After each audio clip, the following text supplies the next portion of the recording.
Welcome to wishful ಅಡುಗೆ ಮನೆ. ನೋಡಿ, ಇವತ್ತು ಒಂದು ಸೂಪರ್ ಆಗಿರೋ ರೆಸಿಪಿನ ಮಾಡೋಣ. ದಿಢೀರ್ ಅಂತ ಕೂಡ ಮಾಡ್ಬೋದು. ಇಲ್ಲಿ ನಾನು ಒಂದು ಬೌಲ್ ಆಗುವಷ್ಟು ಹೆಸರು ಬೇಳೆನ ತಗೊಂಡಿದ್ದೀನಿ. ಹಾಗೆಯೇ 1 ಸ್ಪೂನ್ ಆಗುವಷ್ಟು ಸಬ್ಬಕ್ಕಿ, ಹಾಗೆಯೇ 2 ಸ್ಪೂನ್ ಆಗುವಷ್ಟು ಅಕ್ಕಿನ ಹಾಕ್ಕೊಳ್ತಾ ಇದ್ದೀನಿ. ಯಾವ ಥರ ಅಕ್ಕಿ ಬೇಕಿದ್ರೂ ತೊಗೊಬೋದು. ಹಾಗೆಯೇ 1 ಬೌಲ್ ಆಗುವಷ್ಟು ಅವಲಕ್ಕಿನ ತೊಗೊಂಡಿದ್ದೀನಿ. ನೋಡಿ, ಇಷ್ಟನ್ನು ಹಾಕಿ ನೀರನ್ನು ಹಾಕಿ ಚೆನ್ನಾಗಿ 1-2 ರಿಂದ 3 ಸರಿ ನಾವು ಇದನ್ನು ವಾಶ್ ಮಾಡ್ಕೊಂಡು ಬರೋಣ. ನೋಡಿ, ಇವಾಗ ಚೆನ್ನಾಗಿ ತೊಳ್ಕೊಂಬಂದಿದ್ದೀನಿ. ಇವಾಗ 1 ಲೋಟ ನೀರನ್ನು ಹಾಕಿ ಲಿಡ್ಡನ್ನು ಕ್ಲೋಸ್ ಮಾಡಿ ಒಂದು ಅರ್ಧ ಗಂಟೆ ಇದನ್ನು ನೆನೆಯಕ್ಕೆ ಬಿಡೋಣ. ಅರ್ಧ ಗಂಟೆ ಇದು ಚೆನ್ನಾಗಿ ನೆಂದರೆ ತುಂಬ ಚೆನ್ನಾಗಿ ಬರುತ್ತೆ ಈ ರೆಸಿಪಿ. ಇವಾಗ ನೆಕ್ಸ್ಟ್ ಏನು ಮಾಡೋದು ನೋಡೋಣ ಬನ್ನಿ. ನೋಡಿ, ನಾವಿಲ್ಲಿ ಒಂದು ಮಿಕ್ಸಿ ಜಾರ್ನ ತೊಗೊಂಡಿದ್ದೀವಿ. ನೋಡಿ, ಇಲ್ಲಿ ಕಡಲೆ ಬೀಜನ ಚೆನ್ನಾಗಿ ಹುರಿದು ತೊಗೊಂಡಿದ್ದೀನಿ. 1-2 ರಿಂದ 3 ಸ್ಪೂನ್ ಆಗುವಷ್ಟು ಇದೆ. ಹಾಗೆಯೇ ಇಲ್ಲಿ ಸ್ವಲ್ಪ ಕಡಲೆ ಕೂಡ ಹಾಕ್ಕೊಳ್ತಾ ಇದ್ದೀನಿ. ಒಂದು 1/4 ಬೌಲು ಅಂದರೆ 2 ಸ್ಪೂನ್ ಆಗುವಷ್ಟು ಕಡಲೆ ಇದೆ. 1 ಬೌಲ್ ಆಗುವಷ್ಟು ಕಾಯಿ ತುರಿನ ತೊಗೊಂಡಿದ್ದೀನಿ. ನೀವು ತುರಿದಾರು ತೊಗೋಬೋದು ಅಥವಾ ಈ ಥರ ಕಟ್ ಮಾಡಿ ಬೇಕಿದ್ರೂ ತೊಗೋಬೋದು. ನೋಡಿ, ಸ್ವಲ್ಪ ಬೆಳ್ಳುಳ್ಳಿನ ಹಾಕ್ಕೊಳ್ತಾ ಇದ್ದೀನಿ. ರುಚಿಗೆ ತಕ್ಕಷ್ಟು ಉಪ್ಪನ್ನು ಹಾಕ್ಕೊಳ್ತಾ ಇದ್ದೀನಿ. ನೋಡಿ, ನಿಮ್ಮ ಖಾರಕ್ಕೆ ಎಷ್ಟು ಬೇಕೋ ಅಷ್ಟು ಹಸಿಮೆಣಸಿನ್ಕಾಯಿನ ಹಾಕ್ಕೋಬೇಕು. ಹಾಗೆಯೇ ಸ್ವಲ್ಪ ಕೊತ್ತಂಬರಿ ಸೊಪ್ಪು ಇಷ್ಟನ್ನು ಹಾಕಿ ಸ್ವಲ್ಪ ನೀರನ್ನು ಹಾಕಿ ಚೆನ್ನಾಗಿ ರುಬ್ಕೊಂಬರೋಣ. ನೋಡಿ, ಸಿಂಪಲ್ಲಾಗಿ ಒಂದು ಚಟ್ನಿ ಕೂಡ ರೆಡಿ ಇದೆ. ಕೆಲವರೊಬ್ಬರಿಗೆ ಚಟ್ನಿ ಅವಶ್ಯಕತೆಯೂ ಬೀಳಲ್ಲ, ಹಾಗೆ ತಿನ್ಬೋದು. ನೋಡಿ, ಚಟ್ನಿ ಮಾಡಿದ್ದೀವಲ್ಲ, ಇದನ್ನು ಪಕ್ಕಕ್ಕೆ ಎತ್ತಿಟ್ಕೊಳ್ಳೋಣ. ಇವಾಗ ಅರ್ಧ ಗಂಟೆ ಆಗಿದೆ. ಬೇಳೆ ಹೇಗಾಗಿದೆ ನೋಡೋಣ ಬನ್ನಿ. ನೋಡಿ, ಬೇಳೆ ನೀರನ್ನು ಹೀರ್ಕೊಂಡು ಚೆನ್ನಾಗಿ ನೆಂದಿದೆ. ನಿಮಗೆ ಸಬ್ಬಕ್ಕಿ ಕೂಡ ತೋರಿಸ್ತೀನಿ. ನೋಡಿ ಎಷ್ಟು ಚೆನ್ನಾಗಿ ನೆಂದಿದೆ ಅಂಥೇಳಿ. ಇಷ್ಟು ನೆಂದರೆ ಸಾಕಾಗುತ್ತೆ. ನೋಡಿ, ಕೈಯಲ್ಲಿ ಕಟ್ಟಾಗ್ತಾ ಇದೆ. ಇಷ್ಟು ನೆಂದರೆ ಸಾಕಾಗುತ್ತೆ. ನಿಮಗೆ ಟೈಮ್ ಇಲ್ಲ ಅಂದರೆ ಬಿಸಿನೀರು ಹಾಕಿ ಕೂಡ ನೆನೆಸ್ಕೊಬೋದು. ಇದನ್ನು ಇವಾಗ ಒಂದು ಮಿಕ್ಸಿ ಜಾರ್ ಒಳಗಡೆ ಹಾಕೋಣ. ನೋಡಿ, ಈ ಥರ ಎಲ್ಲದನ್ನು ಮಿಕ್ಸಿ ಜಾರ್ ಒಳಗಡೆ ಹಾಕೋಬೇಕು. ನೋಡಿ, ಎಲ್ಲದನ್ನು ಸೇರಿಸ್ಕೊಂಡಿದ್ದೀನಿ. ಇದಕ್ಕೇ ಸ್ವಲ್ಪ ಶುಂಠಿನ ಹಾಕ್ಕೊಳ್ತಾ ಇದ್ದೀನಿ. ಹಾಗೆಯೇ ಒಂದು 3 ಸ್ಪೂನ್ ಆಗುವಷ್ಟು ಮೊಸರನ್ನ ಹಾಕ್ಕೊಳ್ತಾ ಇದ್ದೀನಿ. ನಾನು ನೀರು ಹಾಕ್ಕೊಂಡು ರುಬ್ಬಲ್ಲ, ಮೊಸರನ್ನೇ ಹಾಕ್ಕೊಂಡು ನಾನು ಇದನ್ನು ಸಣ್ಣದಾಗಿ ಗ್ರೈಂಡ್ ಮಾಡ್ಕೊಂಡು ಬರ್ತೀನಿ. ನೋಡಿ, ಈ ಥರ ರುಬ್ಕೊಂಬಂದಿದ್ದೀನಿ. ನಾನು ಮೊಸರು ಹಾಕಿ ರುಬ್ಕೊಂಡಿದ್ದೀನಿ. ನೀವು ಸ್ವಲ್ಪ ನೀರು ಹಾಕಿ ಕೂಡ ರುಬ್ಕೊಬೋದು, ಮೊಸರು ಜಾಸ್ತಿ ಬೇಡ ಅನ್ನೋರು. ಇವಾಗ ಇದನ್ನು ನೋಡಿ ಈ ಬೌಲ್ಗೆ ಹಾಕೋಣ. ನೋಡಿ, ದೋಸೆ ಬ್ಯಾಟರ್ ಯಾವ ಅದಕ್ಕಿರುತ್ತೋ ಆ ಹದದಲ್ಲೇ ನಾನು ಇದನ್ನು ಮಾಡ್ಕೊಂಬಂದಿದ್ದೀನಿ. ನೋಡಿ, ಬ್ಯಾಟರ್ನ ಹಾಕೊಂಡ್ಮೇಲೆ ಇದಕ್ಕೆ ಸಣ್ಣದಾಗಿ ಕಟ್ ಮಾಡಿರೋ ಈರುಳ್ಳಿ, ಹಾಗೆಯೇ ಸಣ್ಣದಾಗಿ ಕಟ್ ಮಾಡಿರೋ ಕ್ಯಾರೆಟು, ನಿಮ್ಗೆ ಯಾವ ತರಕಾರಿ ಇಷ್ಟನೋ ಆ ತರಕಾರಿನ ನಾವಿಲ್ಲೇ ಹಾಕೋಬೋದು. ಸಣ್ಣದಾಗಿ ಕಟ್ ಮಾಡಿರೋ ಕ್ಯಾಪ್ಸಿಕಮ್ಮು, ಹಾಗೆಯೇ ಇಲ್ಲಿ ಸ್ವಲ್ಪ ಖಾರಕ್ಕೆ ಹಸಿಮೆಣಸಿನ್ಕಾಯಿ ಹಾಕ್ತಿದ್ದೀನಿ. ಬೇಕಾದರೆ ಹಾಕೋಬೋದು, ಇಲ್ಲಾಂದರೆ ಸ್ಕಿಪ್ ಕೂಡ ಮಾಡ್ಬೋದು. ನೋಡಿ, ಸ್ವಲ್ಪ ಕೊತ್ತಂಬರಿ ಸೊಪ್ಪನ್ನು ಹಾಕ್ತಾಯಿದ್ದೀನಿ. ನೋಡಿ, ಇಲ್ಲಿ ಸ್ವಲ್ಪ ಅಜ್ವೈನ್ ತೊಗೊಂಡಿದ್ದೀನಿ. ಅದನ್ನು ಕೈಯಲ್ಲಿ ಕ್ರಷ್ ಮಾಡಿ ಹಾಕೋಣ. ಹಾಗೆಯೇ ರುಚಿಗೆ ತಕ್ಕಷ್ಟು ಉಪ್ಪು. ನೋಡಿ, ಇಷ್ಟನ್ನು ಹಾಕಿ ನೀಟಾಗಿ ಕಲಿಸ್ಕೊಳ್ಳೋಣ. ನೋಡಿ ನೋಡಿ ಎಷ್ಟು ಚೆನ್ನಾಗಿ ಕಾಣಿಸ್ತಿದೆ ಅಂಥೇಳಿ. ತುಂಬಾ ಚೆನ್ನಾಗಿ ಬರುತ್ತೆ. ನೀವಿನ್ನೂ ವಾಟ್ಸಪ್ ಗ್ರೂಪಿಗೆ ಜಾಯಿನ್ ಆಗಿಲ್ಲ ಅಂದರೆ ವಿಶ್ಫುಲ್ ವಾಟ್ಸಪ್ ಗ್ರೂಪಿಗೆ ಜಾಯಿನ್ ಆಗೋದನ್ನು ಮರಿಬೇಡಿ. ನಿಮಗೆ ಯಾವುದೇ ರೆಸಿಪಿ ಬೇಕೆಂದರೂ ಅಲ್ಲಿ ಕಮೆಂಟ್ ಮೂಲಕ ತಿಳಿಸ್ಬಹುದು.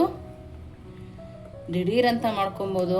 ನಿಮಗೆ ಅರ್ಧ ಗಂಟೆ ಟೈಮ್ ಇಲ್ಲ ಅಂದರೂ ಕೂಡ ನೀವು ಬಿಸಿನೀರಲ್ಲಿ ನೆನೆಗಾಕಿ ಕೂಡ ಮಾಡ್ಕೋಬೋದು. ಆರಾಮಾಗಿ ಬೆಳಗ್ಗೆ ಲಂಚ್ ಬಾಕ್ಸಿಗೆ ಈ ರೆಸಿಪಿನ ನಾವು ಮಾಡ್ಬೋದು. ನೀವು ರಾತ್ರಿನೇ ಈ ಥರ ಮಾಡಿ ಮುಚ್ಚಿಟ್ರೂ ಕೂಡ ಬೆಳಗ್ಗೆ ಎದ್ದು ಹಾಕ್ಕೊಡ್ಬೋದು. ಕೆಲವು ಮಕ್ಕಳು ತರಕಾರಿ ತಿನ್ನಲ್ಲ ಅಂತಾರೆ. ಆ ಮಕ್ಕಳಿಗೆ ಕೂಡ ತುಂಬ ಸುಲಭವಾಗಿ ತರಕಾರಿನ ತಿನ್ನಿಸೋ ಐಡಿಯಾ ಅಂತಲೇ ಹೇಳ್ಬೋದು. ನೋಡಿ, ಇವಾಗ ಇದಕ್ಕೆ ನಾನಿಲ್ಲಿ ಸ್ವಲ್ಪನೇ ಕುಕ್ಕಿಂಗ್ ಸೋಡಾನ ಹಾಕ್ಕೊಳ್ತಾ ಇದ್ದೀನಿ. ಅವಶ್ಯಕತೆ ಇದ್ದರೆ ಮಾತ್ರ ಹಾಕ್ಕೋಬೋದು. ಈಗ ದಿಢೀರ್ ಅಂತ ಮಾಡ್ತಾಯಿದ್ದೀವಿ ಅಂತ ಹಾಕ್ಕೊಳ್ತಾ ಇದ್ದೀನಿ. ಒಂದು ಅರ್ಧ ಗಂಟೆ ನೆನೆಸಿಟ್ರೆ ಹಾಕ್ಕೊಳ್ಳೋ ಅವಶ್ಯಕತೆ ಇಲ್ಲ, ಹಾಗೇ ಮಾಡ್ಕೋಬೋದು. ನೋಡಿ, ಪಕ್ಕದಲ್ಲಿ ಪ್ಯಾನ್ ಕೂಡ ಬಿಸಿಗೆ ಇಟ್ಕೊಂಡಿದ್ದೀನಿ. ನೋಡಿ, ಇವಾಗ ಚೆನ್ನಾಗಿ ಮಿಕ್ಸ್ ಆಗಿದೆ. ನೋಡಿ ನೋಡಿ ಇವಾಗ ಇದನ್ನು ಈ ಥರ ತಗೊಂಡು ನೋಡಿ, ಪ್ಯಾನ್ ಬಿಸಿಯಾಗಿದೆ. ಒಂದು ಸ್ವಲ್ಪ ಎಣ್ಣೆ ಹಾಕಿ ನಾನು ಅದನ್ನು ಒರೆಸ್ಕೊಂಡಿದ್ದೀನಿ. ನೋಡಿ, ಸಣ್ಣ ಸಣ್ಣದಾಗಿ ನಾವು ಇದನ್ನು ಬಿಟ್ಕೊಳ್ಳೋಣ. ಒಂದೇ ಸರಿಗೆ ಲಂಚ್ ಬಾಕ್ಸ್ಗೆ ರೆಡಿಯಾಗಿ ಹೋಗುತ್ತೆ. ಬೆಳಗ್ಗೆ ಗಡಿ ಇರ್ತೀವಲ್ಲ ಆ ಟೈಮಲ್ಲಿ ಕೂಡ ನಾವು ಇದನ್ನು ಮಾಡ್ಕೋಬೋದು. ಚಿಕ್ಕದಾಗಿ ಹಾಕ್ಕೊಟ್ರು ಕೂಡ ಮಕ್ಕಳಿಗೆ ಇಷ್ಟ ಆಗುತ್ತೆ ನೋಡಿ. ಇದಕ್ಕೇ 1 ಸ್ಪೂನು ಎಣ್ಣೆನ ಹಾಕೋಣ. ಮೀಡಿಯಂ ಫ್ಲೇಮಲ್ಲಿ ಇಟ್ಟು ನಾನು ಇದನ್ನು ಬೇಯಿಸ್ಕೊಳ್ತಾ ಇದ್ದೀನಿ ನೋಡಿ. ಎರಡೂ ಸೈಡು ನಾವು ಇದನ್ನು ಬೇಯಿಸ್ಕೊಬೇಕು.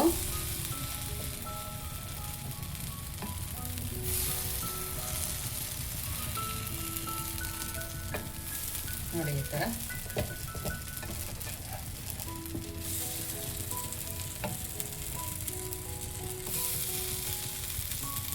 ನೋಡಿ ಎಷ್ಟು ಚೆನ್ನಾಗಿ ಕಲರ್ ಬಂದಿದೆ ಅಲ್ಲ. ತುಂಬ ಅಂದರೆ ತುಂಬ ಚೆನ್ನಾಗಿರುತ್ತೆ, ತುಂಬ ಟೇಸ್ಟಿಯಾಗಿ ಕೂಡ ಇರುತ್ತೆ. ಮಕ್ಕಳು ಬಾಕ್ಸ್ ಅಂತೂ ಖಾಲಿ ಆಗುತ್ತೆ. ನೀವು ಬಾಕ್ಸಿಗೆ ಮಾಡಿಲ್ಲ ಅಂದರೂ ಮಕ್ಕಳು ಸಂಜೆ ಬರೋ ಅಷ್ಟರೊಳಗೆ ರೆಡಿ ಮಾಡಿದ್ರು ಕೂಡ ಖಂಡಿತವಾಗ್ಲೂ ಇಷ್ಟಪಟ್ಟು ತಿಂತಾರೆ ನೋಡಿ. ಮೀಡಿಯಂ ಫ್ಲೇಮಲ್ಲಿ ಇಟ್ಟು ಒಂದು 2 ನಿಮಿಷ ಉಲ್ಟಾ ಕೂಡ ಬೇಯಿಸ್ಕೊಳ್ಳೋಣ ನೋಡಿ.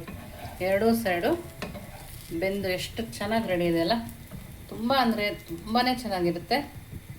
ಇವಾಗ ಇದನ್ನು ತಕ್ಕೊಳ್ಳೋಣ. ಎಲ್ಲವೂ ಕೂಡ ನೀಟಾಗಿ ಬೆಂದಿದೆ. ನೋಡೋದಕ್ಕೆ ಇಷ್ಟು ಚೆನ್ನಾಗಿದೆ ಅಂದರೆ ಖಂಡಿತವಾಗ್ಲೂ ಮಕ್ಕಳು ಖಾಲಿ ಮಾಡೋದಂತೂ ಗ್ಯಾರಂಟಿ.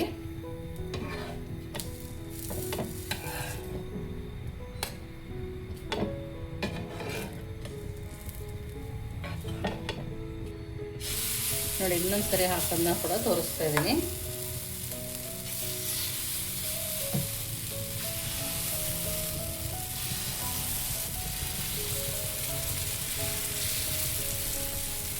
ನೋಡಿ ಇದನ್ನು ಕೂಡ ನೀಟಾಗಿ ಬೇಯಿಸ್ಕೊಂಬರೋಣ ನೋಡಿ. ಇದನ್ನು ಕೂಡ 2 ಸೈಡು ಬೇಯಿಸ್ಕೊಳ್ಳೋಣ.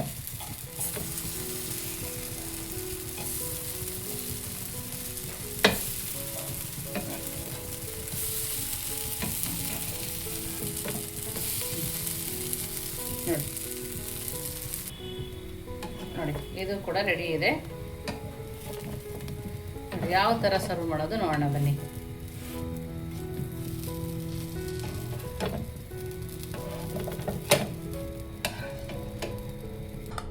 ನೋಡಿ ಬಿಸಿ ಬಿಸಿಯಾಗಿ ಮಾಡ್ಕೊಂಡ್ವಲ್ಲ ದೋಸೆ, ಅದು ಕೂಡ ರೆಡಿ ಇದೆ.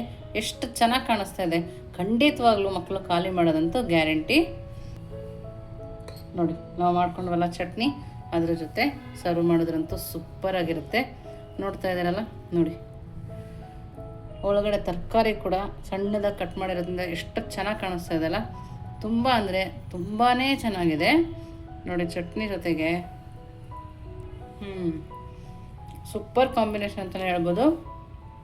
ಖಂಡಿತವಾಗೂ ನೀವು ಒಂದ್ಸರಿ ಮಾಡಿ ಹೇಗಿತ್ತು ಅಂತ ವಿಶ್ಫುಲ್ ಅಡುಗೆ ಮನೆಗೆ ಕಮೆಂಟ್ ಮೂಲಕ ತಿಳಿಸೋದನ್ನು ಮರಿಬೇಡಿ. ನೀವಿನ್ನೂ ನಮ್ಮ ಚಾನಲ್ ಲೈಕ್ ಮಾಡಿಲ್ಲ ಅಂದರೆ ಲೈಕ್ ಮಾಡಿ, ಶೇರ್ ಮಾಡಿ, ಸಬ್ಸ್ಕ್ರೈಬ್ ಮಾಡಿ. ವಿಶ್ಫುಲ್ ಅಡುಗೆ ಮನೆಗೆ ಥ್ಯಾಂಕ್ ಯು.